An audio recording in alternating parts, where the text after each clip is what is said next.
My name is Jessie Ace. I'm part of a group of ENabled Warriors that you've probably never heard of. We're fighting back against our invisible illness and taking the dis out of disability.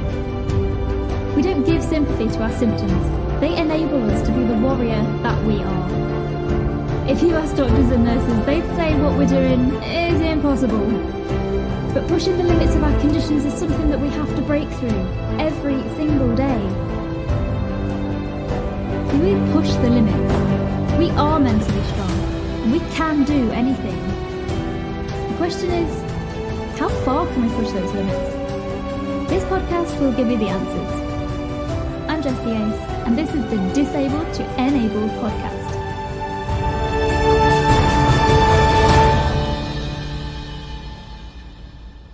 Enabled Warriors, welcome back to part 2 of our interview with today's guest. We've just spoken about their diagnosis. If you missed it, make sure to go back and have a listen. In this section, we'll have a chat about the amazing things that today's guest has done since their diagnosis.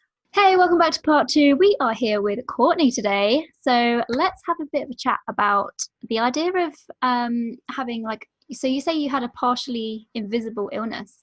That's really interesting. And you said that sometimes it's invisible, sometimes it shows itself. Do you find that you get a kind of mixed messages from people between oh, you don't look sick, to, oh, bless you, it's really affecting you, her, and people kind of often say quite unhelpful things, don't they? It must be hard for the people around you to kind of know what to say at times. Do you find that at all? Yeah, definitely. Having, it's something that I definitely deal with all the time, because I'm always teetering between, looking quote unquote normal, like I don't have anything, and then sometimes I do have some symptoms of ataxia, and I don't have a mobility aid, so that also adds to that as well. But even, I haven't had anyone outright say to me, oh, you don't look sick or you don't have ataxia, but it's, I know they're thinking it. Okay. So I'm like, okay, I know. Yeah. Because it's difficult, because with my specific type, it's also the least aggressive type. So I'm really grateful for that. But at the same time, I understand that everyone has their own journey, whether someone has a really progressive condition and it's really debilitating, someone might have different symptoms and they might look like they don't have it. So for example, someone with episodic ataxia has bouts of ataxia. So if, other times they might look fine, and then they might have the bouts of ataxia and it comes on they don't look fine, it's sort of like that, where it teeters. It sort of goes in and out, and so it's sort of a difficult line, and I'm working on navigating that.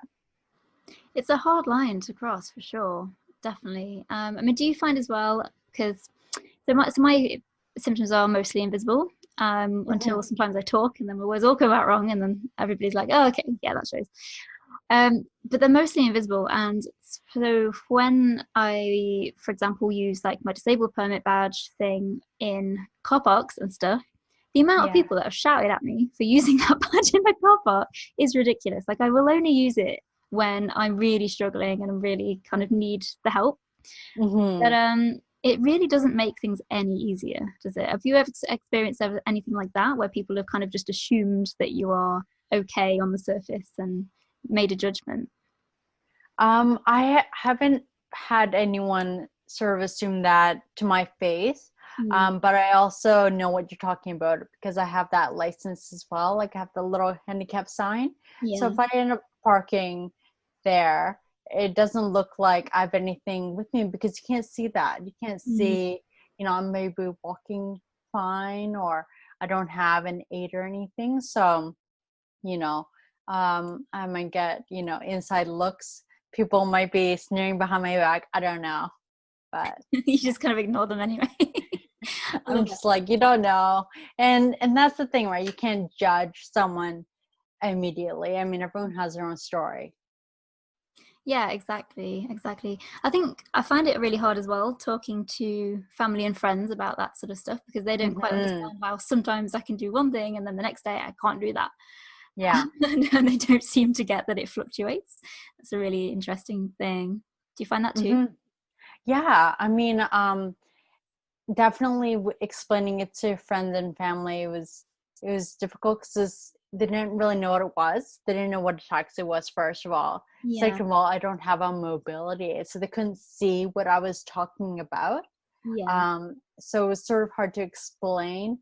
And then my symptoms, are really unique to me. I don't really know anyone who has the exact same symptomology as I do. So, the presentations are different. So that's, it's been difficult in that sense, I guess. Yeah, definitely. It's difficult when you've not found anyone as well with like similar sort of thing going on. That is hard. So tell us about how you and your friend Mark created Hope for Ataxia, because this is incredible. Oh, thanks. So Mark actually has the exact same type of ataxia as I do, which is extremely rare to Wow. find that. And even with that being said, we have different sort of presentation, even with that. But essentially, I was going through a difficult time coming to terms with my diagnosis. And I remember I, called him up as a friend and we were talking for a while. And then we both decided, we wanted to do something meaningful. We both realized that this was something that was so rare. Not a lot of people knew about it. And we wanted to make a positive impact and do something to lend our voices to the narrative of raising awareness. That's amazing. And it's a brilliant when somebody like you does that as well. So like, because I have a saying, everybody knows I'm full of quotes, right? My favorite quote right now is, nothing changes until the unspoken is said. Like, just let that sink in for a minute, because that's a deep quote, guys. But I love that because it's so true. And the only people that can change, the things, situations for people like us are us, because we're the only ones who know what it's like. So it's down to us to share our stories and stuff. But why do you think it's important to raise awareness of ataxia and rare diseases like it? Yeah, so there's over 7,000 rare diseases, and ataxia is just a drop in the bucket. So really, there's not enough awareness of it. There's so many different types of ataxia. Ataxia itself is so rare that we felt that it was important to raise that awareness if more people, knew about it. And then there's probably people who are undiagnosed or misdiagnosed because, they don't know what it is. They've never heard of it. So that leads to the importance of what we're doing. 1,000,000%, yes. And I think so before I met Matt, who was the last person to come on with ataxia, I didn't know anything about ataxia. I didn't know it existed. So it was amazing to kind of get that insight from him. And then I met you and I was like, oh, this is really cool. Like, people are really talking about this. This is amazing. And I totally agree with you. It's so important to raise awareness of ataxia and rare diseases, and because they are rare, that is the kind of the whole point. Like, if you want people to know about these things, we have to talk about them. Exactly. And I think, a lot of it's not, I want to talk to people who don't know what it is. Because that's the whole point of raising awareness and talking to people who are work in the disability community or work in disability or have a different illness and have never heard of it. And it's like, wow, I didn't know that existed, and that's really the point, spreading that word out. Definitely. And it's breaking down those barriers as well that people kind of sometimes have when they see someone, particularly people in wheelchairs, that I find like they don't really know how to talk to that person or how much to ask that person and that sort of thing. But I think that's why we need to raise awareness of different things like this. It's because, if anything, people are curious and they do want to know. They're just really afraid to ask. Yeah, it's very true. Talk about it. And yeah, for sure. let's just take a short break to thank our sponsors. Enabled Warriors, do you want to win a copy of the Enabled Warrior Symptom Tracker book for free? The Symptom Tracker book will allow you to track your symptoms, instantly spot triggers, and get the best care possible from your doctors. Dr. Gretchen Hawley from the MS Link said it was brilliant for those with chronic illnesses to give their doctors more accurate information. Recording these nuggets of information can be a game changer in receiving the best care for you and your symptoms. Inside the book, you'll find everything that you need to live your best life with chronic illness. Have you ever sat in an appointment and couldn't recall when your symptoms started, how long they lasted, the date of your first relapse, how long you've been on medication? Oh, me too. It's so annoying. That's why I made these pages in the book to help with this. Do you want to find out what foods are triggering your symptoms? Great, that's in the book too. Do you wish that you could wake up feeling positive and energetic every single day? The daily sheets in this book will help you do just that. Enter the giveaway by going to www.mybookgiveaway.com and enter your details through the message on Facebook Messenger that will pop up. If you are impatient and you want one now, then go get your Enabled Warrior Tracker book from www.enabledwarriors.org/book. Both of the links are in the show notes, so go and click them there. And get in control of your chronic illness today and start living the life you deserve. Stay enabled, warriors. Now let's get back to our guest. So I am so excited to hear more about your fundraising plans for Hope for Ataxia. Yeah. What on earth is this burpee challenge consist of? Yeah. So the idea is that for every dollar you raise, you would do a burpee. Okay. And so we're partnering with Ataxia Canada. So all the funds that we'd raise would go towards them. And they do a lot of great things like raise awareness, and they do research as well. And they're really looking, they provide a lot of really great information across Canada. And so they're a really great national organization. And so our in-person fundraiser was set for early June. But of course, with COVID, we've postponed the in-person to next year. But in the meantime, we're working on, raising awareness and working on campaigns leveraging our social media channels to raise awareness, and we're working on that. That's awesome. That's awesome. So, okay, what I really want to know is who came up with the burpee challenge? Was it you or was it Mark? It was definitely Mark. Definitely. Yeah, so Mark has a really strong fitness background, and he's actually a fitness coach. So, he was like, let's do this Ataxia. It's called the ABC, let's do burpee challenge. And it's funny, I was telling my friends, and they said, can we pay someone to do the burpees for us? And I was like, no, you gotta do it. I mean, you can do it in a team. So it's like, if you raise $400, you have to do 400 burpees. But if you have a team of 10, you can split it up. You can have other people do it for you. So it was, that's a good idea. I could probably do like 5.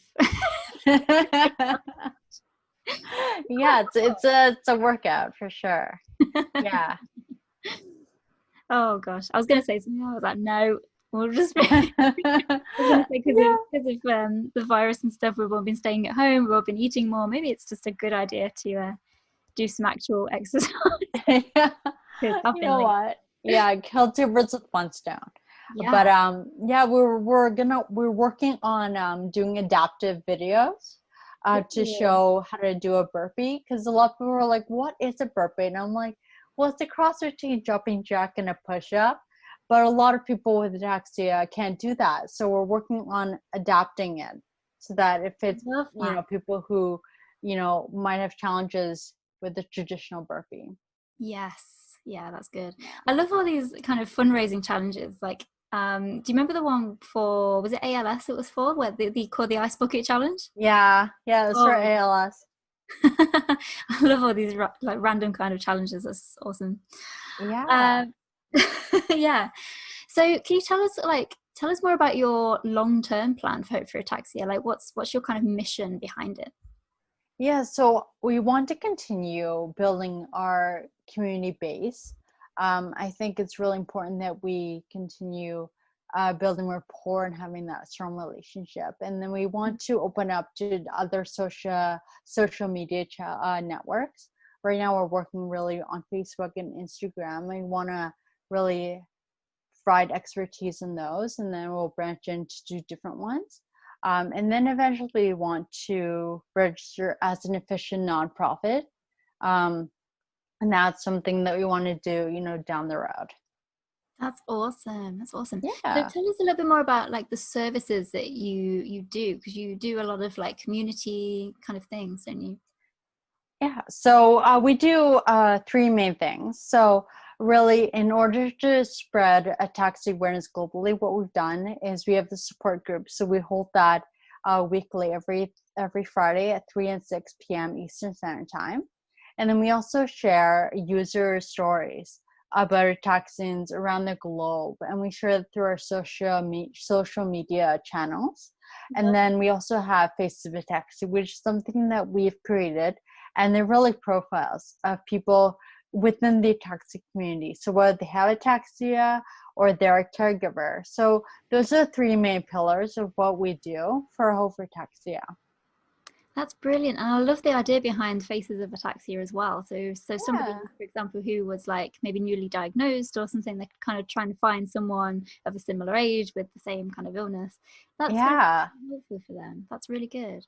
Yeah. We want to be able to provide a whole myriad of experiences and perspectives. Because like you said, someone who's younger, who's diagnosed, being able to relate and find something that they can hold on to, that's the greatest thing. Nice. So before we head into part 3, what advice would you give someone who maybe wants to start something like a nonprofit or something kind of similar to Hope for Ataxia? Mm-hmm. So I would say if you're passionate about something and you care a lot about something, to go for it. I think you have to be consistent and you have to have a strong drive. There's going to be setbacks and roadblocks, and you just got to keep moving forward. So if you have a belief and you have a dream, pursue it. I think you talking to other people who've done something similar can be really helpful. But I think the first step is just to go for it. Definitely. Yeah. Definitely. Actually, I've got another question. I'm just going to add in. Yeah. So how do you mostly overcome the roadblocks that come up? Yeah. So for me, do you mean more with Hope for Ataxia or like with my diagnosis? So I was thinking more for Hope for Ataxia, but actually, let's talk about diagnosis as well. Okay, sure.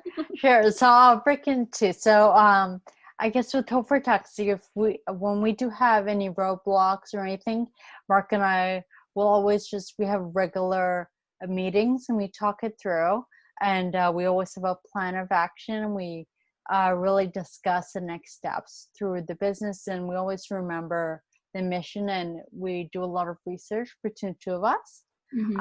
So that's really how we deal with any sort of roadblocks with Hope for Ataxia right now. Love that.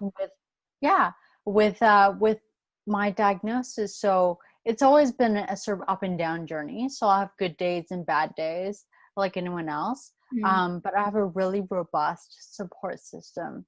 So when I have down days, I'm not feeling great, or not, my health is not feeling optimal, I can always turn to my mom, my friends for some support, and they're always there to listen, which is great.